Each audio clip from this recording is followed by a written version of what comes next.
अस्सलाम वालेकुम।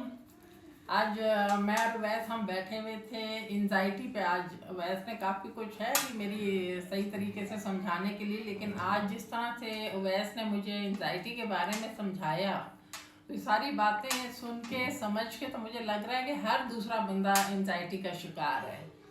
तो वैस को मैंने बोला, मैंने कहा बेटा इतना अच्छा काम आपने मुझे सिखाया है, बताया है, जिस पे मैं आराम से अब काम कर सकती हूँ, तो क्यों ना इस पर आप वीडियो बनाएं ताकि हमारे जितने भी फॉलोवर्स हैं, जितने भी बहन भाई देख रहे हैं, बच्चे देख रहे हैं, वो सुने।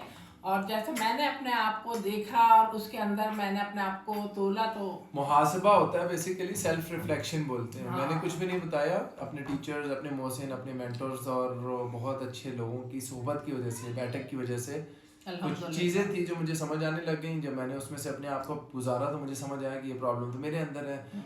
जो प्रॉब्लम था उसको डायग्नोस किया, डायग्नोस करके उसको ठीक कर लिया। मामा से बात हो रही थी एनजाइटी के ऊपर। एनजाइटी अक्सर लोग कंफ्यूज करते हैं गिल्ट से, डिप्रेशन से, स्ट्रेस से, फियर से। तो ये डिफरेंट इमोशंस होते हैं आपके।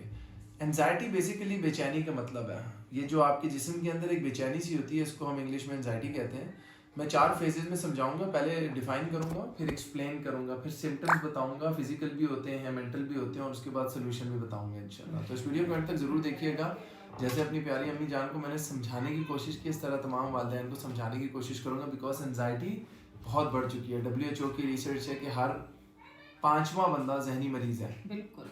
इसका मतलब ये है कि अगर 20 लोग एक टेबल पे बैठे हैं दोस्त, उनमें से ऑन एवरेज WHO की रिसर्च ये बता रही है कि 4 से 5 लोग जहनी मरीज हैं, मेंटल इलनेस। बात करेंगे, बात बनेगी। Seek a psychologist, seek a psychiatrist if you need. और मेरे ख्याल में हर बंदे को अपनी काउंसलिंग सेशंस कराने चाहिए। मामा डेफिनेशन के अंदर आ जाती हैं 2 चीज़ें। एनजाइटी को मैं डिवाइड करूँ 2 तरीक़ों से। पहली चीज़ ये है कि मैंने बोला कि बेचैनी जो मुस्तकिल तौर पर मरकूज होती है, फ्यूचर का एक फियर, एक डर जो रियलिटी में एग्जिस्ट नहीं करता, इज एंजाइटी। आप ओवरथिंक करते हो, आप किसी ऐसी चीज़ के बारे में सोचते हो जो प्रेजेंट में नहीं है, फ्यूचर में होगी, और उस फ्यूचर के बारे में आप बहुत ज़्यादा ओवरथिंक करना शुरू कर लेते हो, जिसके बदले में आपकी बॉडी में एंजाइटी क्रिएट होती है, बेचैनी क्रिएट होती है। ये सबसे पहले जो इसका नुकसान होता है वो ये होता है कि ये आपके जहन का सुकून छीन लेती है।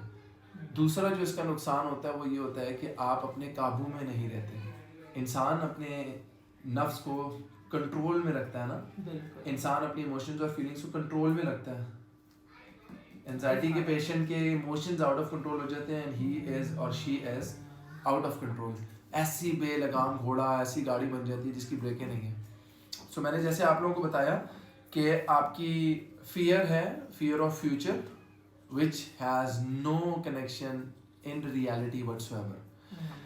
एक्सप्लेनेशन के अंदर हम जा रहे हैं कि अनसर्टेनिटी में आपके पास आ रही हैं चीज़ें कि नहीं, इसके अंदर आपकी ये चीज़ें आ रही हैं कि आपने एनजाइटी फेस की, तो मुझे कैसे पता चलेगा मुझे एनजाइटी है, या आपको कैसे पता चलेगा एनजाइटी है।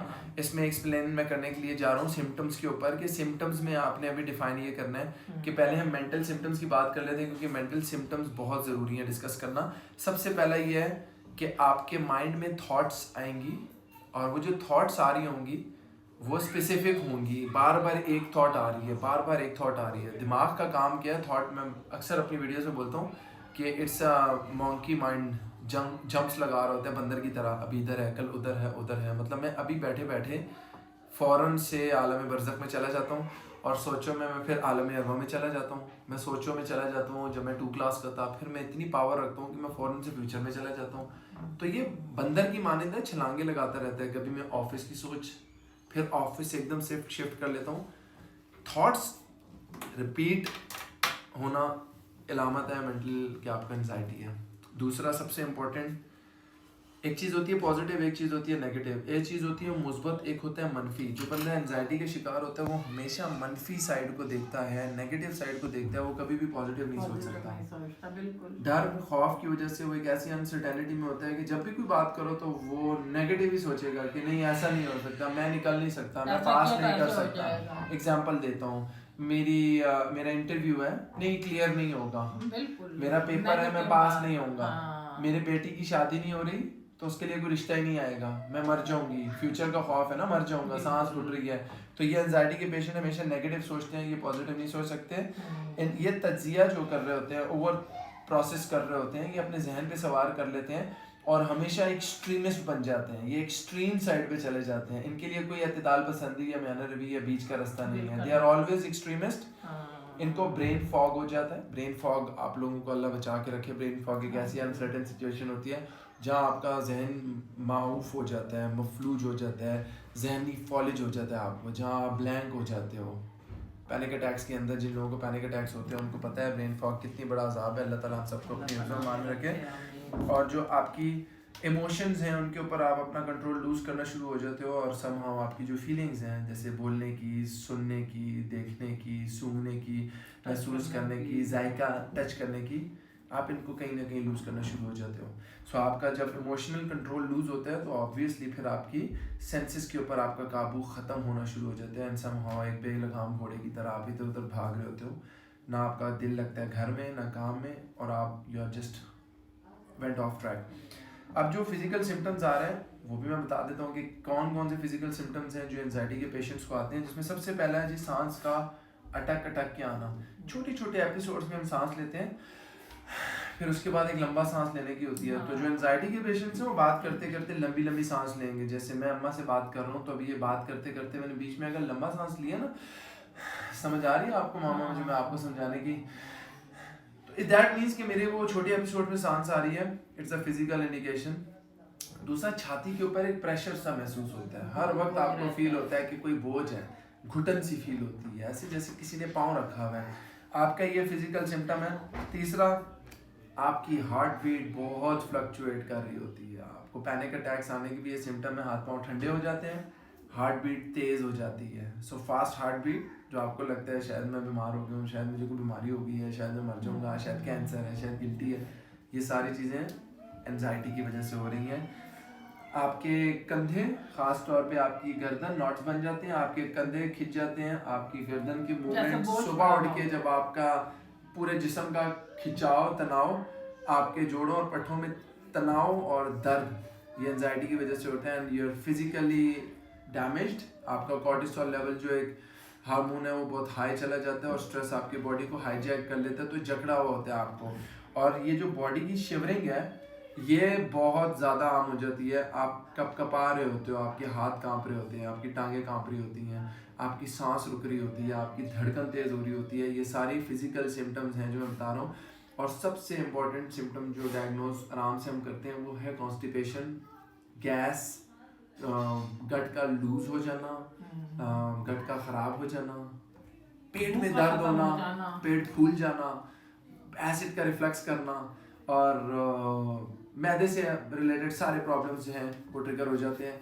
आप अनहेल्दी गट के साथ रह रहे होते हो, मुंह से बदबू आना सबसे बड़ी अलामत है। ये सारी एंजाइटी की अलामत हैं। तो मैंने आपको फिजिकल और मेंटल सिम्टम्स बता दिए। काम की बात अब हम करने जा रहे हैं कि इसका सोल्यूशन क्या है। सोल्यूशन मैं आपके साथ जो शेयर करने जा रहा हूँ वो 5 सोल्यूशंस हैं। सबसे बेहतरीन टेक्निक जो इंस्टेंटली अभी आप देख रहे हो, आप फ़ौरन से सॉल्व करना चाहोगे, वो है डीप ब्रीदिंग। मेडिटेशन की टर्मिनोलॉजी में मेडिटेट करने वाले लोगों को पता है कि सांस के थ्रू अपने बॉडी को रिलैक्स करने का जो आर्ट है, जो टूल है, वो इंसान के पास सबसे बेस्ट है, जो मैं अपने सारे के सारे क्लाइंट्स को बोलता हूँ बाई फ्री ऑफ कॉस्ट है। आपने घड़ी को देख के 5 मिनट के लिए किसी पुरफिजा मकाम पे ज़मीन अर्थ के पास जाके फूल बूटों के सामने खामोशी में जितनी सेकंड तक धीमे से सांस खींच सकते हो, जितनी सेकंड तक धीमे से निकाल सकते हो, क्योंकि एंजाइटी के पेशेंट्स की जो शॉर्ट ब्रेथ होती है वो बहुत छोटा म्यार होता है, वो 8-10 सेकंड तक नहीं खींच सकते, प्रैक्टिस के साथ होता है। तो आपने नाक से जो सांस खींचना है उसको महसूस करना है बहुत आराम से, और निकालना ऐसे नहीं है, निकालना भी उसी तरह 6 से 8 सेकंड तक है। तो ये आराम से सांस लेके आराम से निकालने की जो स्लो ब्रीदिंग है, दिस इज नंबर 1 टिप। दूसरी टिप, सांस लेके होल्ड करने का जो आर्ट है, उसके बाद जब आपको सांस की कदर होगी ना कि मेरी 30 सेकंड्स के बाद सांस घुट रही है, अब जो मिलेगी सांस वो मेरे पूरे जिस्म तक जाएगी और मेरे दिमाग को रोशन कर देगी। Breathing is number 1। अब दूसरी टिप, ठंडे